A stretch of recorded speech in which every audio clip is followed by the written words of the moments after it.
Hello and welcome back to Lopes on Movies. My name is Joey Lopes, and today I am joined, not live because this is a recording and I got attacked on the last episode for saying it was live because it's not live, technically. Not live from New York, by Connor. Thank you for the correction there, Joey, and hi. You're very welcome. I'm also joined not live by Mark, who is also in New York. Hi, I'm also not live. How you guys doing? You know, we're recording this episode a little bit late, so we're kind of under the gun to get some content out here.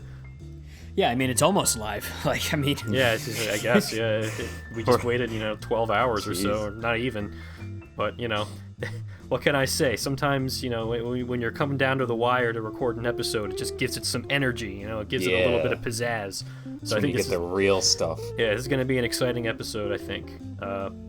For more reasons than one, if I'm being perfectly honest. So is that because we're talking about two movies? We are talking about two movies. And the first movie that we're going to talk about is we've threatened to do this in the past, but never did it before, and probably for the best. But finally, we have no choice. We are going to talk about anime. Shameful stuff on Lopes on Movies today. I hope when you're editing this, there's some goofy anime song playing in the background. Right now. That's your other show. No. We're just gonna have to live with ourselves. All right. The movie that we saw, and if you know anything about anime, you know what movie we're about to talk about, is called Weathering with You. So, Mark, can you give us a little bit of a synopsis, some info on this film? Yep. A high school boy who has run away to Tokyo befriends a girl who appears to be able to manipulate the weather. Directed by Makoto Shinkai, which you and me, Joey, we both know him at least a little bit. Yeah. So to you, Joey. So obviously, if again, like I said, if you know anything about anime, you know about Weathering with You because this is actually a pretty anticipated follow-up to a movie from I think 2 years ago now called Your Name. Oh wow, actually 2016. Wow, has it really been that long? Yeah, seriously. I guess it was probably it came out here a little bit later, definitely. But wow, that's I feel old. I feel like I saw that movie yesterday. Jeez. Anyway, Your Name was not unpopular in America, and definitely not unpopular in Japan. Anywhere. It was. Yeah. I'm pretty sure it broke all the box office records for everything. I think it beat Spirited Away by quite a bit. Yes. So in Japan, the box office was incredible for Your Name, and when it came out in America, of course, it was also very popular. And that is, like I said, that's director Makoto Shinkai's previous film. So this was a long-anticipated follow-up to that movie. And now it's here, and everybody's seeing it, and everybody's talking about it. I don't know if it's still in theaters. It's probably not, honestly, but I'm going to just go ahead and say it's probably for the best, because let's be honest, guys. I don't think anime is something you should be watching in public. Is that the direction you're going with this? Well, let me just clarify. My theater experience for Weathering with You is not the best, and I don't want to blame it on the anime people, but at the same time, I'm going to blame it on the anime people, who, just they're not a bad audience, but they're not a good audience. It's always a little bit odd somehow. Yeah, there's always something weird. Can you please explain what that is? Because my experience wasn't that bad, but I want to know what yours was. Well, I just feel like, and maybe let me just clarify. I am not an anime guy. But I do indulge every now and then. Okay. So let me just draw a line in the sand here. Right. However, when you go to an anime movie, I guess maybe what disturbed me was that a lot of the conversations I was overhearing between fellow anime people in the crowd reminded me of conversations I may have had in the past, and it made me feel really bad. I don't know Wow, what this that is means. really relevant to Weathering with You, Joey. So it put me in a little bit of a bad place. But let me clarify that the bigger problem was just a lot of inappropriate laughter and talking and irritating quips during the movie. That's what happened in my screening anyway. I mean, I didn't have much talking, but people definitely laugh at odd times during screenings of anime for some reason. I don't know what it was, but for some reason it was like they were treating it, and people do this all the time in movies, but it was like they were treating it like they were in their living room, just like making quips at the theater screen. Well, that is terrible, and that's just like I can't stand this. All right. But that has nothing to do with it. Let's move on. The movie. Let me just end this by saying, if we're all here in public to watch an anime movie, and that is not something that we should all be ashamed of ourselves. So just sit there in silence, stoically enjoy it. And you want the adult the film atmosphere of this sort of experience. Okay, Weathering with You. So the point, the part of the reason why I'm deflecting a little bit is that I feel like with Your Name there was a lot to talk about because of that movie's significant popularity. And from what I understand, I haven't seen any other Makoto Shinkai movies other than Your Name and now Weathering with You, but my understanding is that he retreads familiar ground a lot. And as far as I know, he's basically been remaking 5 centimeters a second. Right, in different ways. So he's kind of a one-trick pony in a way. He's telling the same story over and over and over and over again. And from what at least based on what other people have said, Your Name is one of the most successful examples of his sort of formula. And I mean, I haven't seen any of his other movies, as I said, but I did really enjoy Your Name, and I thought it was really well done for what it was. So, I really liked it too. So it was I think actually excellent. It makes a lot of sense to me that people would say like that's the most successful version of that formula. Weathering with You is definitely that formula. It's just a lot weirder than Your Name, and maybe not quite as like well put together, not quite as strong. I think that the way I thought of it was like, so the premise of Your Name is that there's these two like high school kids, a guy and a girl, who are like intermittently switching bodies every now and then, and of course like it gets super dramatic and wacky hijinks ensue, and you could think of that premise as a pretty logical jumping off point for like a love story, which is kind of basically what it is, like a teenage romance type thing. In this movie, it's about a high school kid who meets a girl who can make it stop raining. That is because it's the raining Sunshine Girl. constantly. The Sunshine Girl, 100% Sunshine Girl, as they call it. But that to me is a much more bizarre concept that doesn't really lend itself as well to a love story. Not that it doesn't work, but it's like instantly the premise is like, whoa, where am I? What is like it puts you in a weird place from the beginning, and I don't feel like the movie ever really solidifies what that premise is doing. Like what is the story that they're telling? Like what is really going on here? Yeah, it doesn't feel like it really takes it in any particular direction. Like, I don't actually think anybody really questions the fact that she can just stop the weather. There's nobody... Yeah, that was weird. There were some implications when I was first looking at this. I thought it was going to be more along the lines of, like, what you would expect out of this. Like, it's a secret that she can do this, and, people are going to come after her for, having the special power and stuff. That has nothing to do with the movie. In fact, everybody in the whole world basically knows she has this power, and it's like a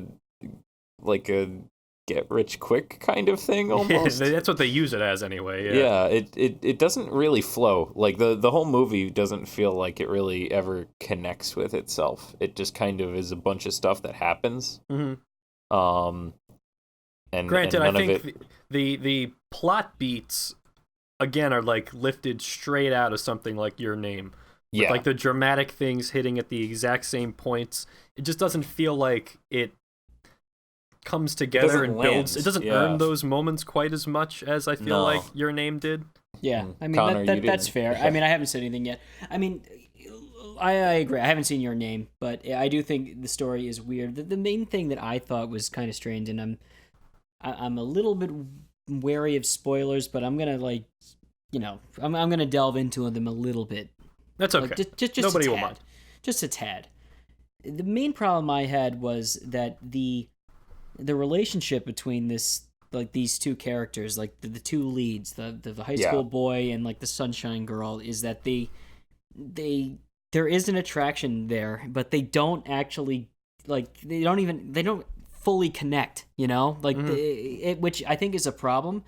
And and maybe that's a lost in, like, it just didn't it doesn't work with an American audience as much. Maybe this works better like overseas, I don't know, but it lost a bit for me, I think. But like, I do like that the overall story was that the boy, which I don't remember his name in the movie, but he had to make a choice at the end, right? Which was to basically, I don't know how much to go into it, but it's well, I think it's to get like, just give a background a little bit on what the real conflict of the story is. This movie takes place in a world, or specifically Tokyo, Japan, but really, like, you could consider it just a world where for some reason it will not stop raining. It's been like months and it's raining like every day, and it's like torrential downpours, really, really, really bad. And everybody is just, at this point, pretty much gotten used to the idea that it's just going to be raining forever, right, and they're barely ever going to see sunlight. Yeah. And this girl that this boy meets has this power where if she prays, she can make it stop raining and have the sun come out for a little while. So she basically, once they get together, they kind of form this team where they go on the internet and advertise that she has this ability. So every once in a while, they get paid to make it stop raining for an event or something, right? Mm-hmm. But then the real crux of the problem is that because she has that power, there's some obviously there's a twist there. Not with great power comes consequences, I guess would be one way of putting it. And what Connor's hinting at is there's a choice at the end of the movie that the main character has to make. Basically, to keep it very vague, it's between her or between the weather not being horrible for the rest of eternity. Yeah. And I thought that was pretty interesting. I don't see that a lot in my normal, cinema. And it's got lasting consequences too. Yeah, absolutely. So that's something that I haven't seen often, which I thought was refreshing. But I do agree with you guys. I thought it was a little, thin. Other than that, but I thought it was interesting. I thought that the music was very good. I didn't. Mm-hmm.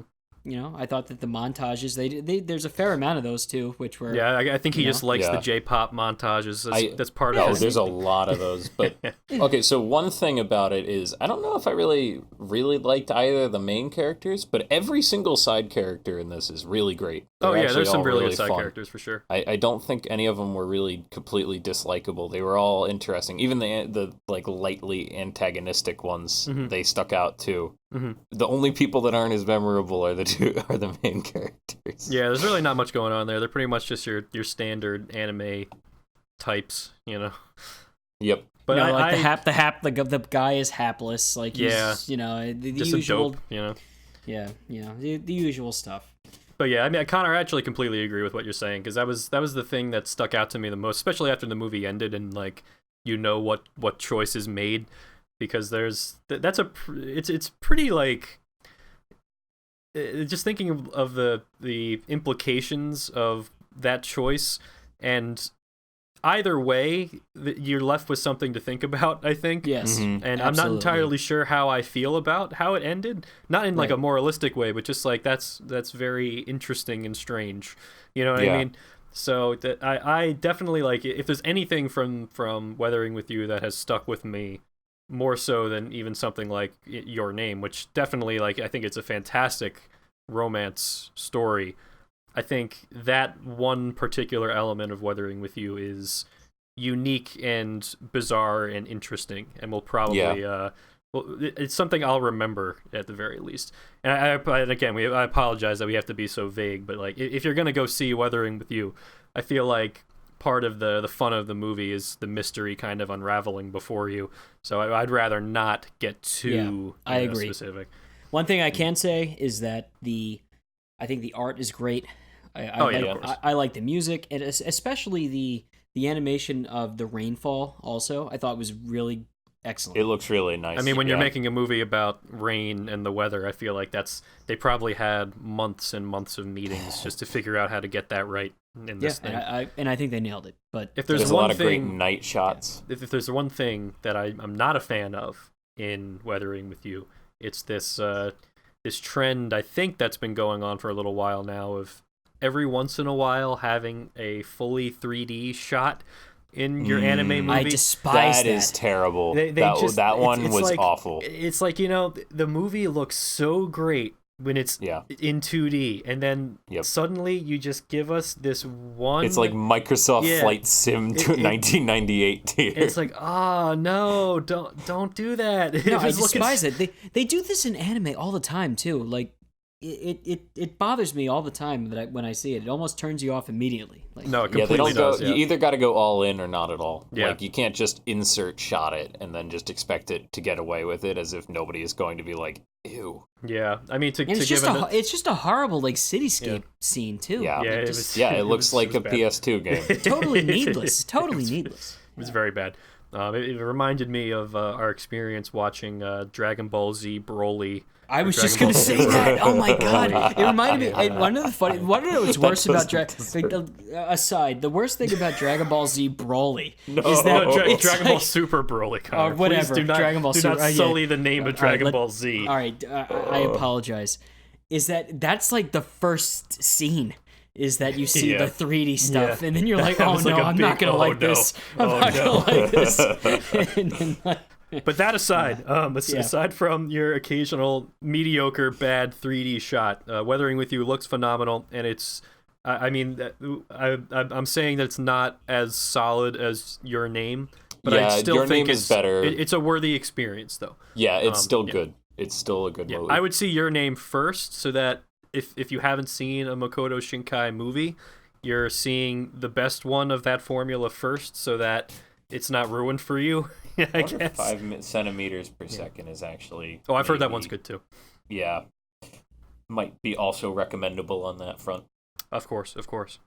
All right, guys. I think we've talked enough about anime on this show for 1 year. For a year until the con episode. Yeah, we're doing the con episode. You cool yourself, Mark. Maybe someday. So let's go back into the world of American film, or at least I assume this is an American film. I actually haven't seen the next film that we're about to talk about, but both Mark and Connor have. So Connor, how about you talk a little bit about this movie that we're going to get into, starring Nicolas Cage, if I understand correctly.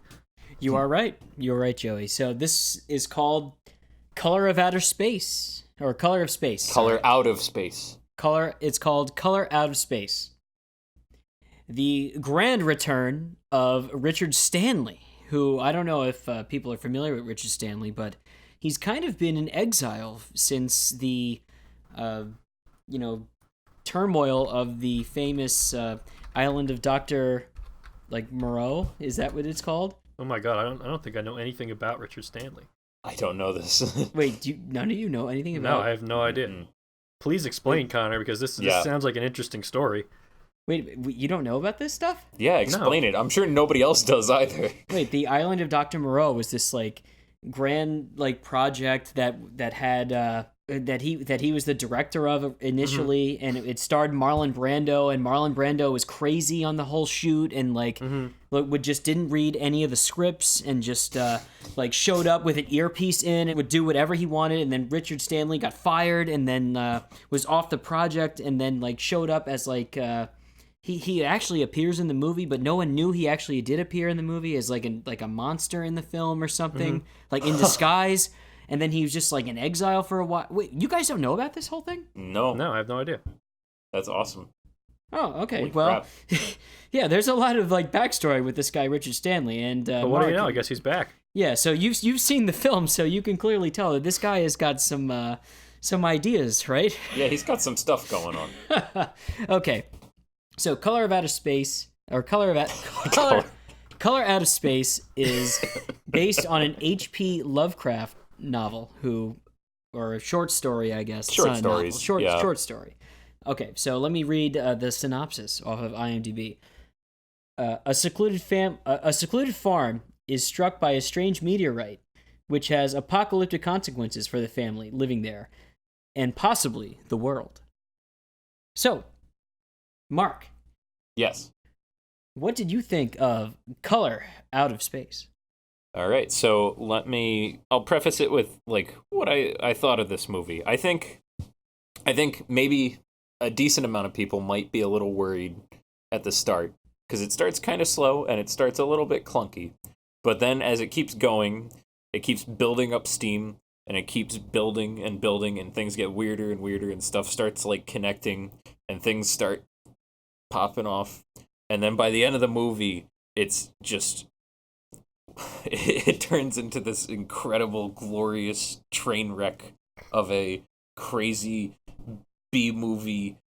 Just, it's wild. It's really something. You get the full climax you of get this full movie is something. Gonzo Nicolas Cage. Oh, you know? yes, you get Gonzo Nicolas Cage. You get all these crazy Lovecraft effects. Let me back up for a moment. It's like a lot of Lovecraft stories they all take place in the Northeast, specifically New England, Massachusetts area. This one's in the greater area of Arkham, which is his mythical, fictional city of bad things. The very first shot of the character you see, he's got Miskatonic emblazoned across his chest, which is the university of all the bad things. Everything. So, I'll get into it later, but other Lovecraft movies also happen to take place related to that. Mm-hmm. So, it's always the deep woods or the shoreline that you see these things happening. And in this case, we're deep in the forests of Arkham, where we have our sort of main, the narrator character doing a water survey and running across this family and their various one or two associates, and something weird happens. A big meteorite comes down and strikes the farm, and then weirder and weirder things start happening. Things get I don't know how to put it. Things just that don't really make sense. It doesn't Things escalate. Yeah. Things change. Things start escalating. Metamorphosis and stuff. Yeah, all this stuff. Can I take from here? Like, look, yeah, go for it. It's kind of similar to Joey. I mean, like, and you can chime in whenever you want. You have a question or whatever. It's kind of similar to that movie Annihilation. Yeah, it's got a little bit of that look to it. Everything that I wanted from Annihilation is in this. Okay, like Annihilation, I did not like, but the whole like changing like cellular structures, weird metamorphosis from alien kind of things. It happens in external influence, right? Exactly, and it happens. It's just so well done in this. And the thing that I really didn't like about Annihilation is I thought everything was so flat, and the characters and I don't know if anybody remembers Annihilation. That was the one with Natalie Portman. It was like it was. I think it was directed by the guy who did Ex Machina. Yes. And it's kind of got the plot of Stalker. Yes. Yeah. And it did well, I think. But for me, it was very flat. The characters all played it way too straight. What I think this does well is it's not played like completely straight. Like it's serious, but it's also has that campiness that is fun. Like it treads that line perfectly. I mean, Mark, maybe I don't know. It's got a lot of... No, you're right. Especially with regard to who I'd say the main character is, the daughter of the family. Yes.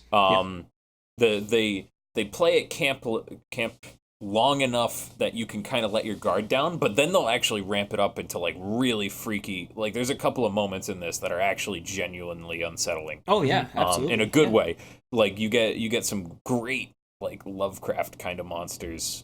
especially towards the end of the movie, and you get some really just disturbing, like, makes your skin crawl kind of shots. I was gonna bring it up a moment ago, but like Reanimator is a little bit in the same boat. Yeah, absolutely. Where it's very campy for a long period of time because you can't really help it with this kind of material that you're working with. It's too weird and it's too out there to adapt it and try to play it straight the whole time.